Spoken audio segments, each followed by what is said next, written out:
The rise and ultimate fall of Leeds United.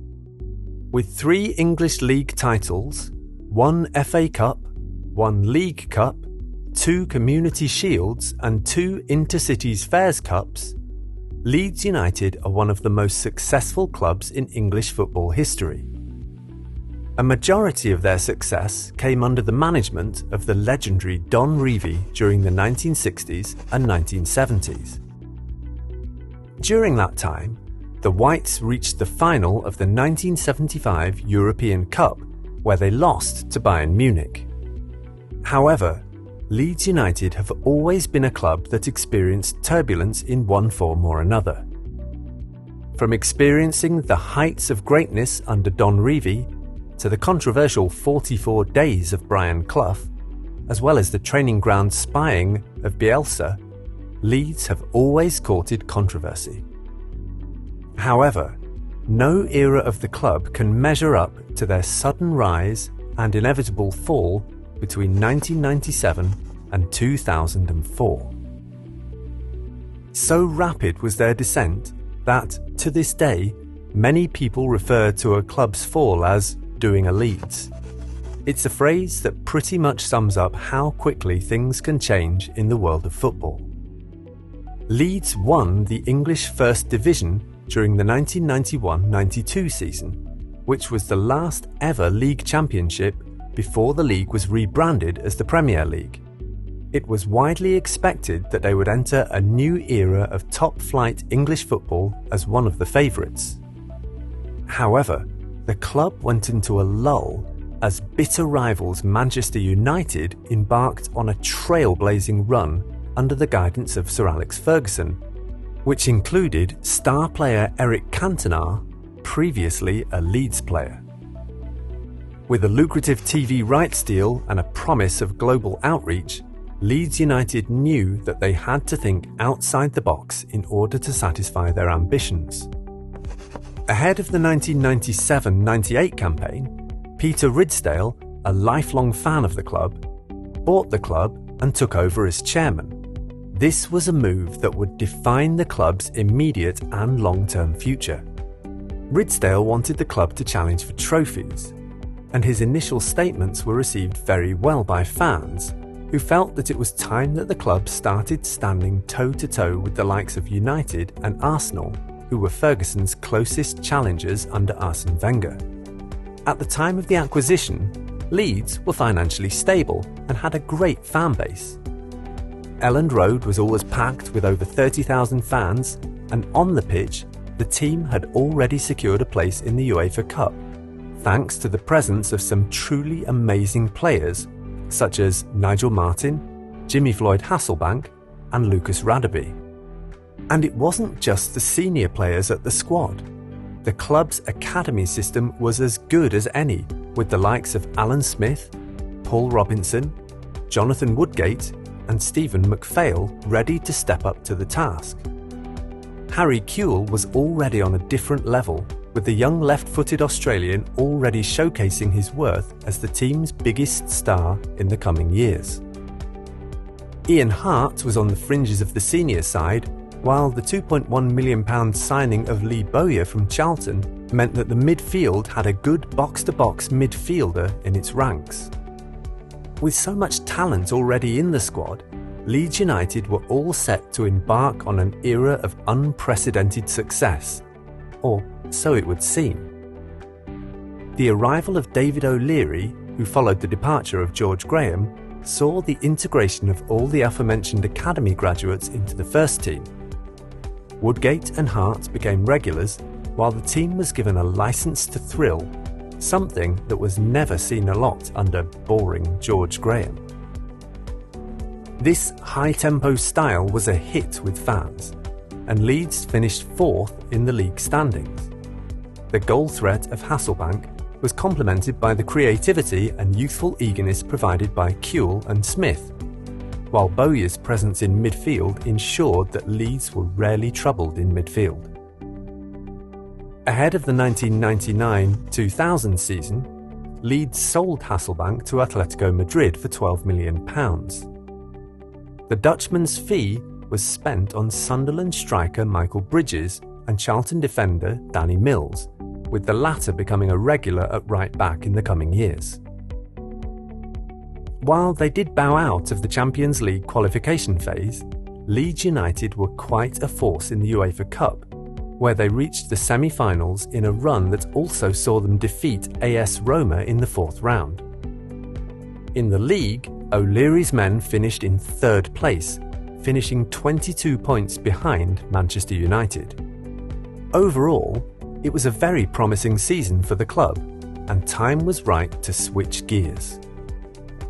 Confident that Leeds were in a great position to challenge the status quo of English and European football, Ridsdale took out a £60 million loan against future gate receipts to finance the club's spending during the summer transfer window of 2000. The repayment of the loan was dependent on the club regularly playing in the Champions League. In short, the club's financial stability was now directly proportional to its ability to perform well on the field. Leeds had now moved from a club that spent intelligently on players to a club whose penchant in the transfer market would be associated with extravagance. French midfielder Olivier Dacour was signed for £7.2 million, and in November 2000, Rio Ferdinand joined the club from West Ham United for £18 million, which became the British transfer record at that time. This was a move that showed intent, but was also a very cavalier approach. Robbie Keane was signed from Inter Milan for £12 million. The Irish international was seen as a replacement for Hasselbank. Mark Viduka was signed from Celtic for £6.5 million, and the Australian giant turned out to be a revelation, scoring crucial goals for his team, most notably finding the net 4 times in his team's 4-3 win over Liverpool.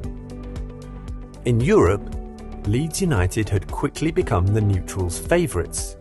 This young side played with a never-say-die attitude. The Champions League first group stage saw Leeds defeat AC Milan and then hold Barcelona to a 1-1 draw at home.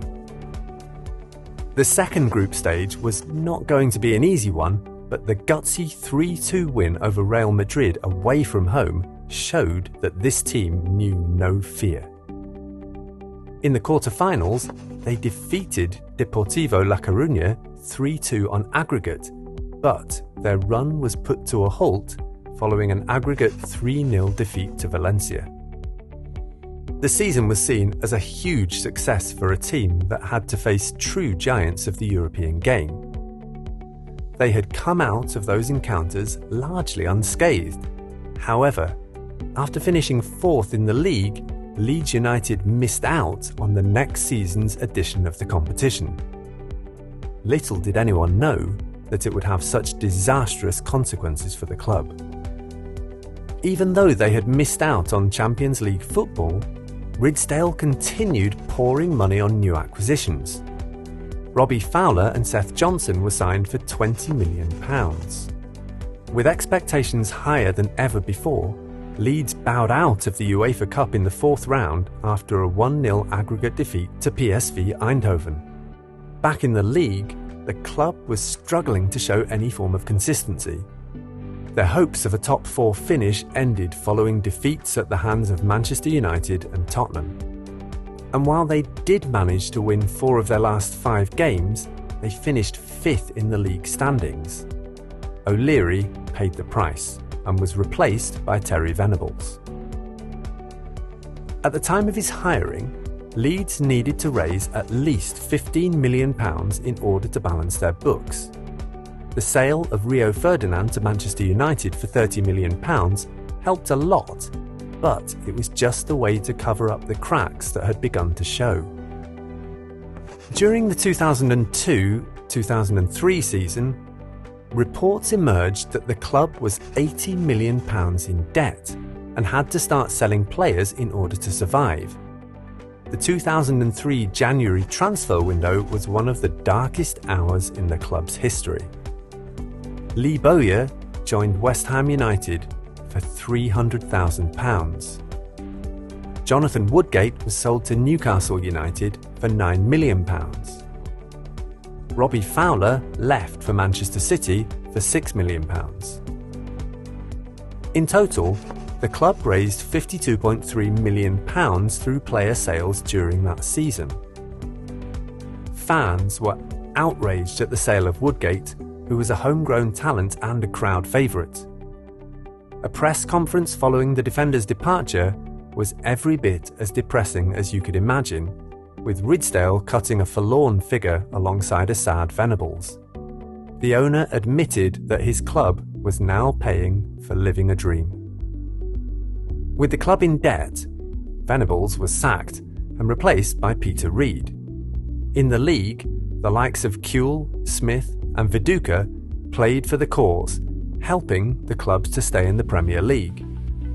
So bad was the club's financial state that Leeds were even forced to relinquish ownership of the Thorpe Arch training ground and the Elland Road Stadium. The financial situation also affected players still at the club. Seth Johnson, fit after a string of injuries, was not being picked for the first team. Leeds feared triggering a £250,000 appearance-related payment to his previous club, Derby. This is the same Seth Johnson who, it is alleged, was offered a £37,000 per week contract by Peter Ridsdale when he signed for Leeds. This is despite his agent being willing to settle for £13,000 per week. Whether this is really true, we don't know, but it sums up the mood surrounding the club's finances at the time. For the first time in many years, fans were not looking forward to the summer of 2003 with renewed optimism. Harry Kuehl was sold to Liverpool for £5 million. Olivier Decourt left for AS Roma for £3.5 million, while Nigel Martyn signed for Everton for just £500,000. Leeds could no longer embark on spending sprees and were forced to sign players on loan. Zoumana Kamara arrived from Lens, Didier Domi came from PSG, Roque Jr. from AC Milan, and Cyril Chapuis from Marseille. With a depleted squad, Leeds were running on fumes, and even the most optimistic fan out there would not have expected them to survive the drop. Leeds were relegated at the end of the campaign, and after spending 3 years in the Championship, were relegated to League One after entering administration in May 2007, which also saw them incur a 10-point deduction. In 2007, HM Revenue and Customs made a legal challenge to Leeds' creditors' voluntary agreement. The club was put up for sale. Ken Bates bought the club for only £10 million and started the new season with a 15-point deduction. Despite this, they got really close to Championship promotion. However, it was to take the club many years and a few more new owners before it finally returned to the Premier League in 2020. The days where Leeds threatened to change the landscape of English and European football seem like ancient history. The cavalier approach taken by Chairman Peter Ridsdale is yet another example of how quick-fire solutions can never be enough to transform a club's long-term future.